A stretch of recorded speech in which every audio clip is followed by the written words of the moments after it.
Hello，又嚟到我 Overthink Out Loud 啦。今個星期呢，又係一個好大嘅啟發嚟嘅。究竟你有冇諗過，自己唔如意嗰陣時候，其實係為咗你下一步嘅更大、更正嘅嘢嚟緊，而撳低你自己嚟到去有呢個大爆發嘅 moment 呢？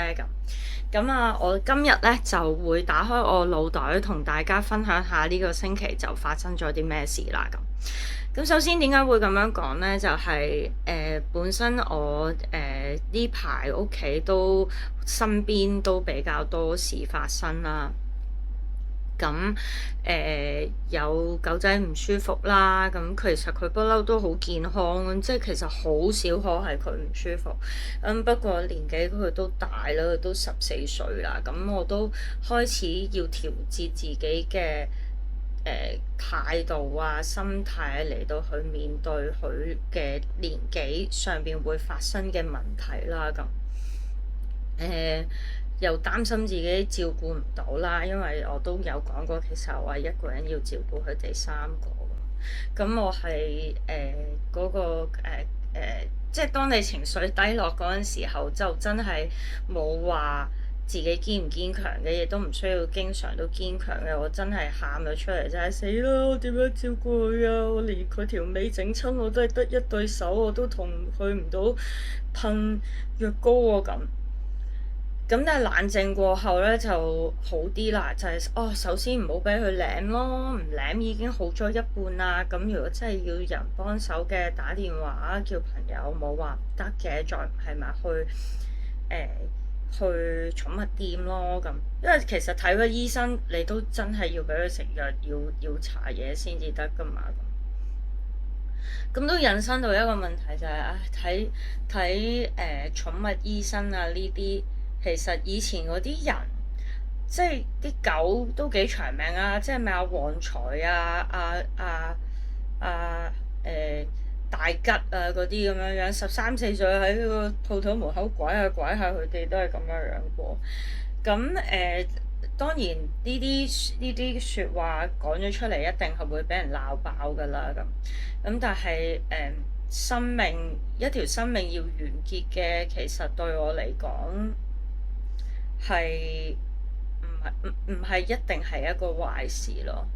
咁引申到同一日差唔多時間，我喊嗰日嘅朝頭早啦，我夜晚喊第朝頭早，跟住我有個好朋友打俾我，就係話唔係打俾我，即係話俾我聽，就係佢隻狗仔走咗啦咁。佢隻狗仔走咗，就點解會話俾我聽？就係因為我係經常照顧佢哋嘅，差唔多係我估啦嚇，係佢哋屋企以外嘅另一個屋企逗留得最多嘅就喺呢度。咁我都好勇猛嘅，即係一個人照顧，加埋佢嗰兩隻，即係5隻狗。咁呢個5隻狗變咗好似動物幼稚園咁樣樣咧。其實我仲返緊工㗎。動物幼稚園係我一個好大嘅 achievement 啦。因為其實我啲狗唔係曳，佢啲狗亦都超級乖，但係始終個 chemistry 走埋一齊，總會有啲問題啊、爭拗啊嗰啲咁樣。點樣去令到佢哋喺一個環境裡面覺得自己安全呢？其實佢哋就會爭少咗好多嘢。咁當然會有食嘢嘅時候，因為其實呢5隻狗都係超級為食啦。咁好在我不嬲啲狗就冇霸床呢一個習慣嘅，咁所以咧佢哋都好 willing 去讓俾其他嘅朋友仔嚟啦。咁同埋佢兩隻狗其實超級細隻，咁所以都好易 handle 嘅。所以都好多謝呢隻小狗，去咗彩虹橋嘅小狗帶俾我嘅好多畢生難忘嘅經驗啦。我諗我對佢嘅嗰種又愛又恨咧係好特別嘅，因為佢係一隻 not easy to pet 嘅狗嚟嘅。我同我朋友大家形容係歐樂5隻狗，佢係個皇后嚟，但係佢係最細隻，佢係一隻芝娃娃。即係嗰個對比嗰個搞笑嘅程度就係咁樣樣。連我隻柴犬咁惡都跑咗去，佢一行過咧，我隻柴犬係要行開讓俾佢。咁多謝佢嚟到我哋嘅世界嗰度，帶咗好多嘅歡樂，帶咗好多嘅感受俾我哋。等我哋呢啲咁嘅世人，連照顧自己都照顧唔掂嗰陣時候，就知道要照顧一個小動物，要有嘢喺你屋企嗰度等緊你嗰種歸屬感。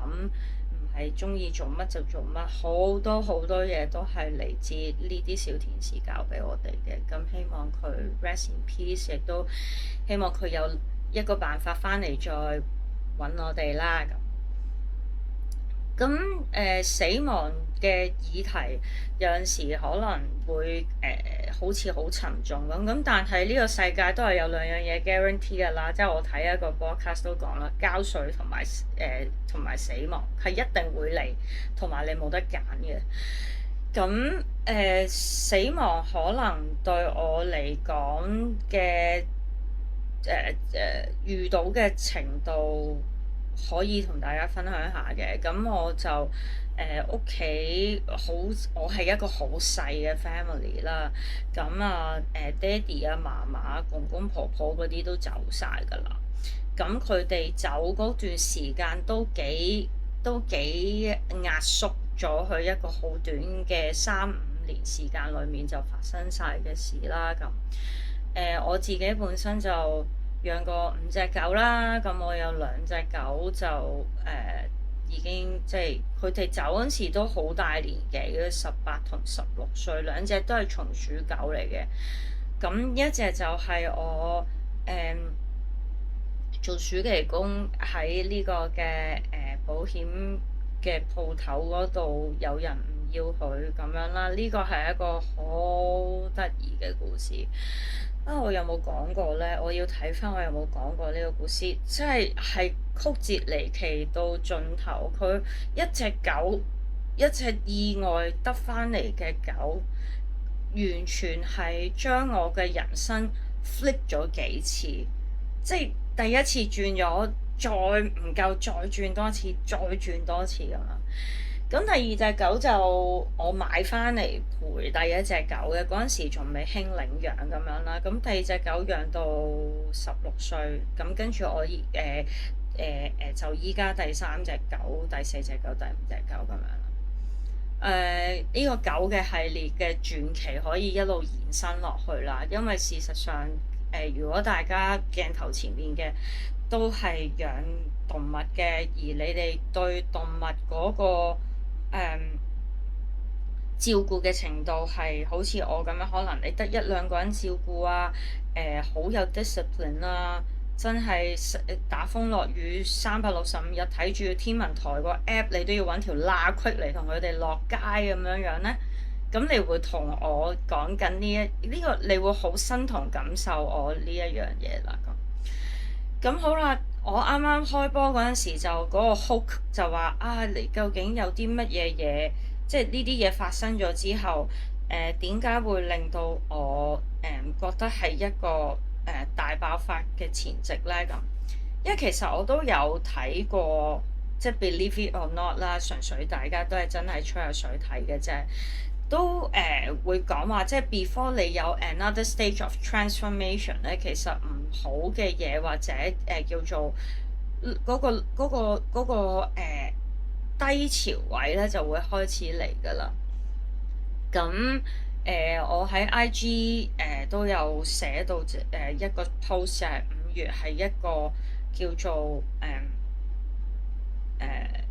揭露真相嘅一個月啦。咁當然揭露咗個真相，6月啲嘢就會開始，每一個真相就開始有佢自己運行嘅模式，而我呢，就開始要 fine tune 我自己嘅心態嚟面對每一樣嘢。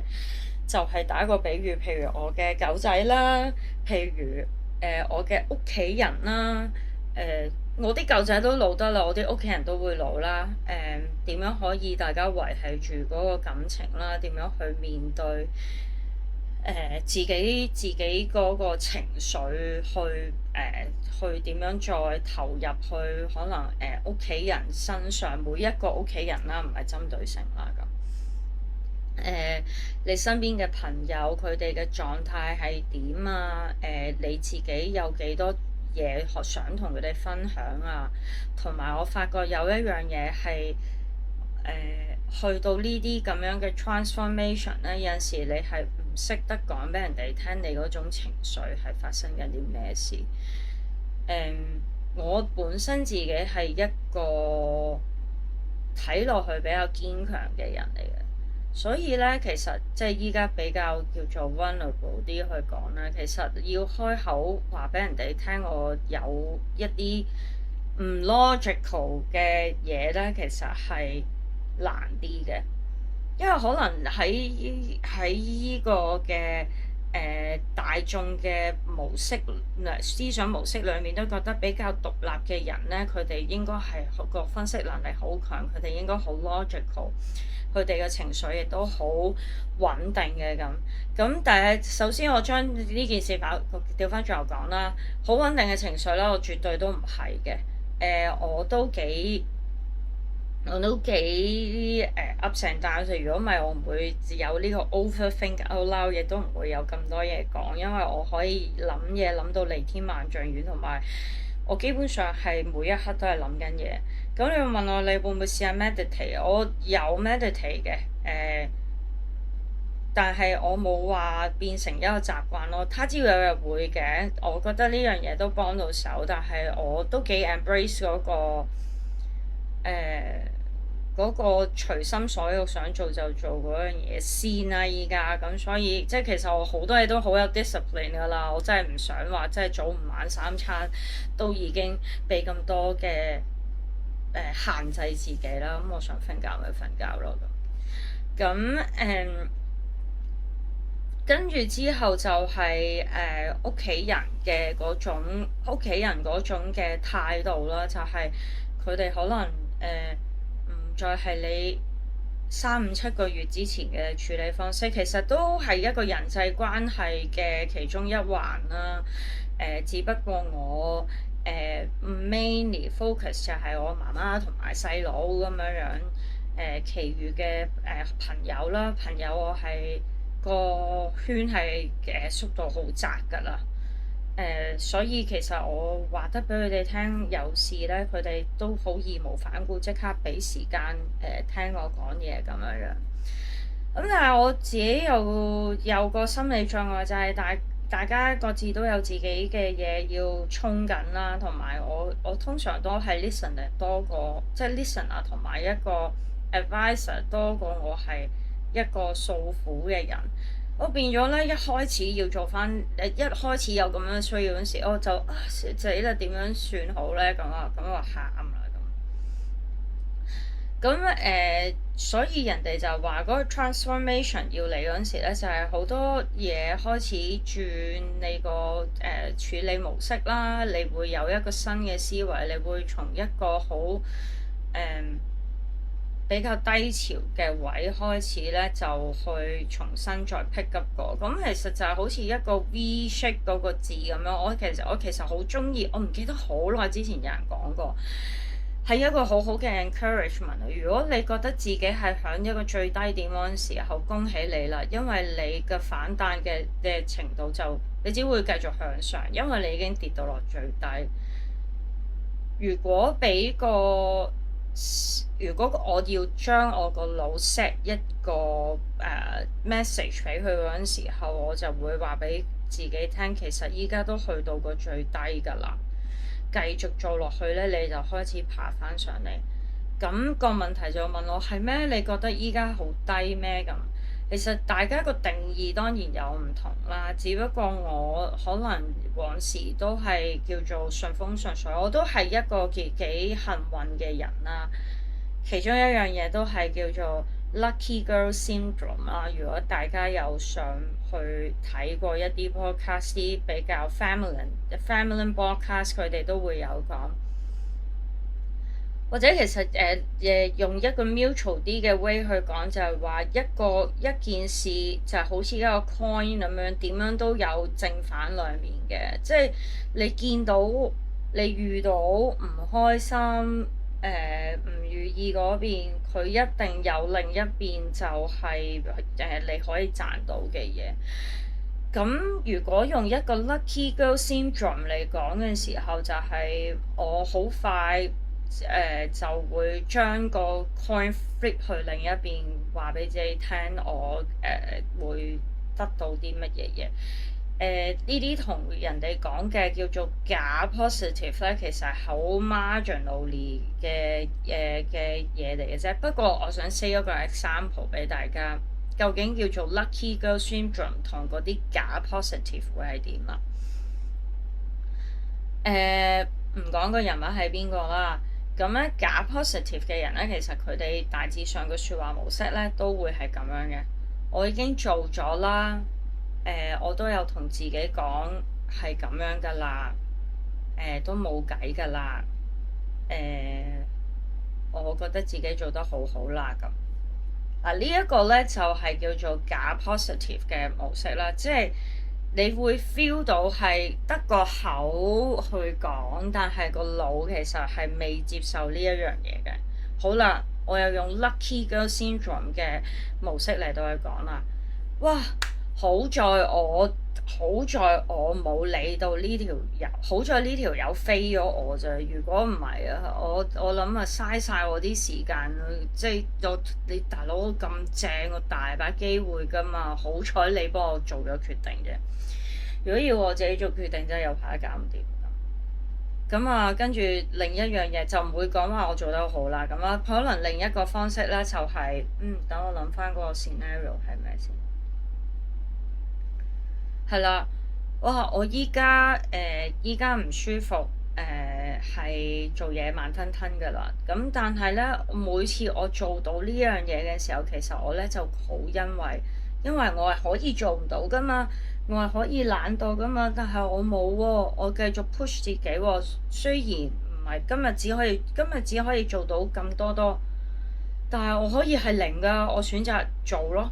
咁呢啲就係嗰個 Lucky Girl Syndrome 或者咩好多個名啦，其實都係大致上開個話題教下大家咁解嘅啫。咁你都明白我講啲咩嘢啦咁。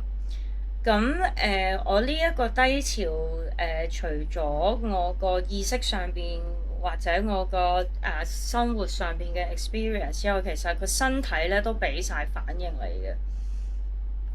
我唔知係呢排香港嘅天氣真係太差，定係我個人開始有一個新嘅調節啦咁。我做咗幾樣嘢，依家就好似有一個後果咁樣。第一就係我曾經5月嗰陣時係跟住月尾就出去蒲咗一次，就蒲到天光翻嚟啦。跟住之後就好似找數咁樣啦，我有病啦，即係有少感冒啦，跟住有皮膚敏感啦，跟住我隻智慧齒又腫晒啦係啦，即係呢啲咁樣連隨嘅身體嘅叫做炎症嘅爆發咧，就係響我5月打後，即係5月可能10幾號去完蒲完之後咧就發生啦咁。而呢個炎症咧，嚟到依家6月咧，都繼續係未斷尾嘅咁。呢度第一啦，第二就係、我就冇再花錢去上 PT 啦，咁我就自己開始做 gym 啦，又係啦，即係其實嗰、個少咗有一日有個人去 mon 住你咧，係真係會成個schedule 同埋成個 motivation 咧，突然間好似冇咗咁樣，即係需要係再砌翻上去。所以咧呢度又係我要重新整理嘅嘢啦。咁第三樣嘢就係身體，因為咁樣嘅同嗰個思想嘅聯繫，令到佢哋咧好似佢哋好似有一個叫做互相呼應嘅作用。咁你都明啦，喂，講真，你塊面咁痕，咁你梗係心情唔好啦。嗰隻字開始腫晒，咁講唔到嘢又食唔到嘢，咁啊，梗係心情唔靚啦咁。咁所以我今個禮拜嘅得着就係、我可能個大嘅 transformation 要到啦。呢啲嘢都會係一啲叫做撳低我個情緒，或者令到我身體個 condition，即係總言之，我成個人嘅總體嘅能量巴都係向下跌啦，或者打橫啦，即係好似人哋打街霸咁樣，條能量巴係俾佢蠶食咗。咁我咧就要去繼續去做我自己嘅嘢，即係我堅持要做一啲 positive 啲嘅嘢，去將即係好似打機啦，即係好似我哋講打機嗰陣時，我要揾啲雞髀食下 pizza 啊點樣樣，即係我開始唔可以咁封閉自己啦，我開始要出去找啲嘢出嚟，嚟到去將我條或者我要積極返啲，我將我條能量包再滿翻，咁我就可以出一個超別啦咁啊！我依家經過今日之後就個心情已經好咗好多啦，身體就慢慢恢復緊啦。咁希望我出到個超別嗰陣時候嗰種興奮嘅感覺，大家可以 side by side 咁樣攞好個樣嚟睇下我。或者睇下我今個禮拜嘅樣同早幾個禮拜我好 hype 嗰陣時候錄片嗰個分別係啲乜嘢嘢？